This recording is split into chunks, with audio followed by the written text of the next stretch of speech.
इसके आगे next page देखिए, पेज नंबर 111।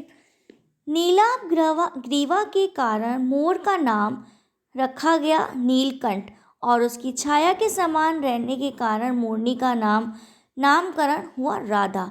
नीलाभ ग्रीवा के कारण मोर का नाम क्या रखा गया?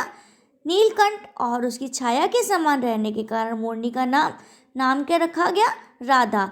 मुझे स्वयं ज्ञात नहीं कि कब नीलकंठ ने अपने आप को चिड़ियाघर के निवासी जीव जंतुओं का सेनापति और संरक्षक नियुक्त कर लिया।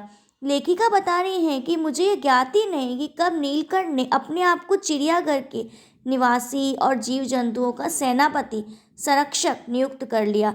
सवेरे ही वह सब खरगोश, कबूतर आदि की सेना एकत्रित कर उस ओर ले जाता जहाँ दाना दिया जाता है और घूम घूम कर मानो सबकी रखवाली करता रहा। उसने सबकी क्या घूम घूम कर उसकी सबकी रखवाली करता रहा। किसी ने कुछ गड़बड़ की और वह अपने तीखे चंचू प्रहार से उसे दंड देने दौड़ा।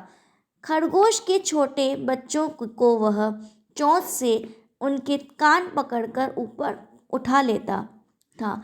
खरगोश के छोटे बच्चों को वह चोंच से उनके कान पकड़कर ऊपर उठा लेता था और जब तक वे आत्मकथन न करने जाते उनके अधर में लटकाए रखता। कभी कभी उसकी पैनी चोंच से खरगोश के बच्चों का करवेद संस्कार हो जाता, पर वे कभी उसे क्रोधित होने का अवसर न देते। फिर कभी उनको क्रोधित होने का अवसर वो देते ही नहीं थे। दंड विधान के समान ही उन जीव जंतुओं के प्रति उनका प्रेम भी असाधारण था। प्रायः वह मिट्टी में पंख फैलाकर बैठ जाता।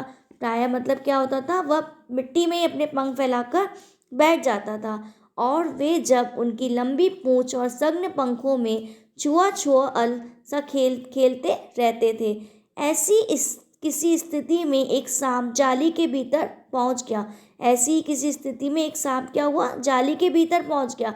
जब जीव जंतु भागकर इधर उधर छिप गए, केवल एक शिशु खरगोश सांप की पकड़ में आ